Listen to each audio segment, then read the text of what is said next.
वाली बहू। प्रज्ञा को रील्स बनाने का बड़ा ही क्रेज है और वो दिन भर रील्स बनाती रहती है, खाते पीते घूमते फिरते, घर में कॉलेज में। रील्स बनाने के कारण प्रज्ञा पूरे कॉलेज में हाईलाइटेड है। जहां उसकी रील्स सभी को पसंद आते हैं, वहीं मनीषा चिंता में डूबी रहती है। एक रोज जब खाते हुए प्रज्ञा रील्स बना रही होती है, तब मनीषा कहती है, 1 मिनट भी चैन नहीं है इस लड़की को। ये नहीं कि खाना तो आराम से खा ले, लेकिन नहीं, अरे थोड़ी देर रील्स नहीं बनाओगी तो आसमान नहीं टूट पड़ेगा। अरे मम्मी, इसी को तो कहते हैं डिटर्मिनेशन। तुम नहीं समझोगी ये सब। भगवान, इस लड़की को सद्बुद्धि दे।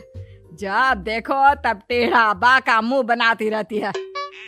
मनीषा की बात का प्रज्ञा पर जरा भी असर नहीं होता और वो खाते खाते रील्स बनाती रहती है। दिन बीतने लगते हैं और देखते देखते प्रज्ञा का कॉलेज भी खत्म हो जाता है। आए दिन कोई ना कोई मनीषा को प्रज्ञा की शादी करवाने का सुझाव दे जाता है। सब ठीक ही कहते हैं, प्रज्ञा की शादी कर देनी चाहिए। अपने घर के काम काज में व्यस्त हो जाएगी तो खुद ही ये रील्स और नाच गाना बंद हो जाएगा। मनीषा और प्रेम प्रज्ञा के लिए एक अच्छा लड़का ढूंढने लगते हैं और तभी विकी का रिश्ता प्रज्ञा के लिए आता है, जिसने प्रज्ञा को उसकी रील्स देखकर पसंद कर लिया था। अगले दिन विकी अपने माता पिता के साथ प्रज्ञा के घर पहुंच जाता है और प्रज्ञा साड़ी पहने, हाथों में चाय की ट्रे लिए उनके सामने आती है।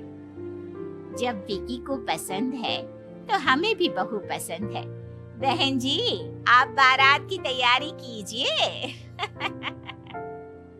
एक बार लड़का लड़की अकेले में बात कर ले तो अच्छा रहेगा। हाँ हाँ, क्यों नहीं। मनीषा विकी को प्रज्ञा के कमरे में भेजती है, जहां प्रज्ञा पहले से ही रील्स बना रही होती है। तभी विकी कहता है, आ गए आपके साजन जी। हमारे साथ ये रील्स कंप्लीट करती तो और भी अच्छा रहता। अच्छा जी, अब आ ही गए हैं तो बना ही लेती हूँ आपके साथ। दोनों मिलकर रील्स बनाते हैं। जब वी मीट और तुरंत पोस्ट भी कर देते हैं। फिर विकी कहता है, जब आप साड़ी में चाय लेकर आई तब मुझे लगा कि कहीं मैं गलत घर में तो नहीं आ गया। अब सही है। दोनों की शादी पक्की हो जाती है और शादी के दिन भी प्रज्ञा रील्स बनाने से चूकती नहीं। यहाँ तक कि बारात के समय भी नाचते हुए रील्स बनाती है।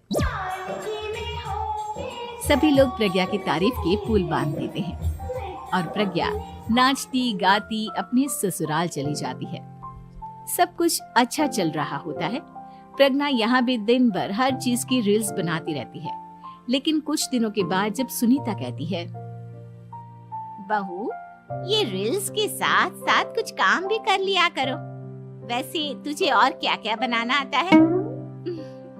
मम्मी जी, वैसे तो सब कहते हैं कि मैं सब कुछ अच्छा बनाती हूँ, लेकिन मुझे लगता है कि मैं मैगी अच्छा बना लेती हूँ।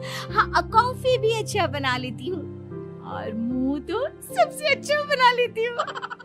हैं? अच्छा अच्छा। सुनीता अपना माथा पकड़ लेती है और कहती है, बहू, कुछ खाना बनाना भी सीख लेती। मम्मी जी, मैं लंबी प्लानिंग कर रही हूँ। जल्दी ही मैं इतनी फेमस हो जाऊंगी कि मुझे पैसे मिलने लगेंगे। हम दोनों सास बहू राज करेंगे, राज। नौकर काम करेंगी और लोगों की तो लाइन लगेगी हमसे मिलने के लिए। तेरा दिमाग खराब हो गया है क्या बहू? हंसी मजाक तक ठीक है, लेकिन इस तरह घर नहीं चलते। जितना जल्दी हो इस घर के तौर तरीकों को सीख लो। प्रज्ञा मुंह घुमाकर चली जाती है और तुरंत उसी वक्त एक रील बनाती है। ये देख सुनीता का गुस्सा 7वें आसमान पर चला जाता है और विकी के घर आती ही सुनीता उसे सब कुछ बताती है। विकी भी अब प्रज्ञा की इन हरकतों से परेशान हो जाता है। तुम टेंशन मत लो मम्मा, मैं देख लूंगा। विकी कमरे में जाता है तो देखता है कि प्रज्ञा रील्स बना रही है। विकी बड़े ही प्यार से प्रज्ञा से कहता है, प्रज्ञा, इन सब के लिए मैं तुम्हें मना नहीं कर रहा हूँ, लेकिन फिर भी हर वक्त तो ये अच्छा नहीं लगता ना। समझने की कोशिश करो, मुझे भी तुम्हारा थोड़ा वक्त चाहिए। मैं जब ऑफिस से आता हूँ तो मुझे समय देने की जगह इसी में लगे रहते हो। तुम ज्यादा ही सोच रहे हो। तुम भी मेरे साथ रील्स बनाओ ना, तुम्हें भी बहुत अच्छा लगेगा।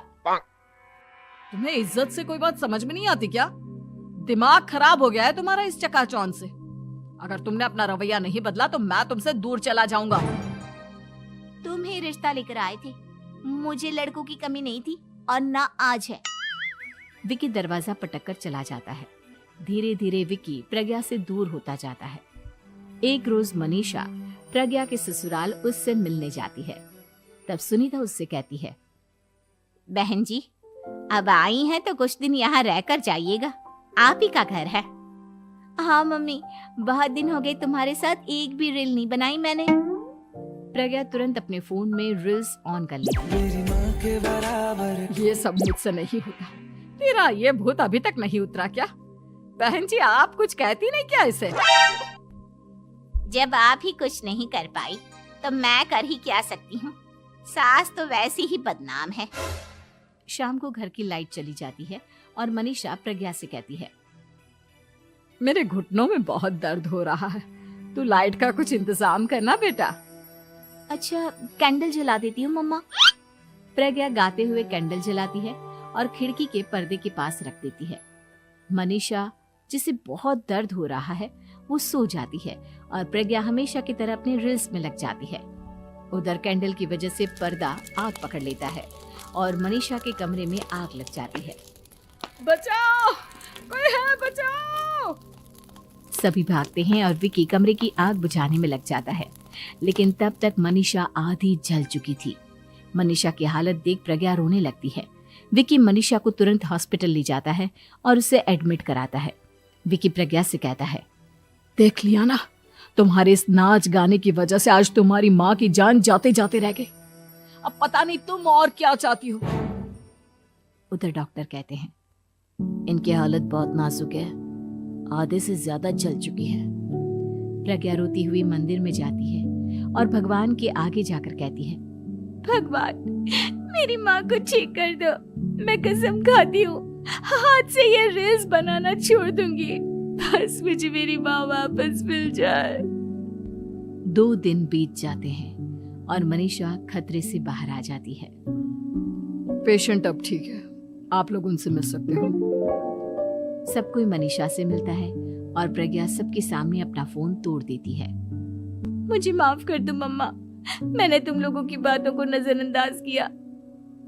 बेटा, कोई भी चीज जरूरत से ज्यादा खराब है।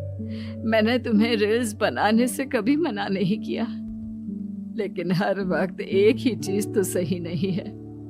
मैं समझ गई हूँ मम्मा, आई एम सॉरी। प्रज्ञा उस दिन से रील्स बनाना छोड़ देती है और पूरी तरह से अपने घर में लग जाती है।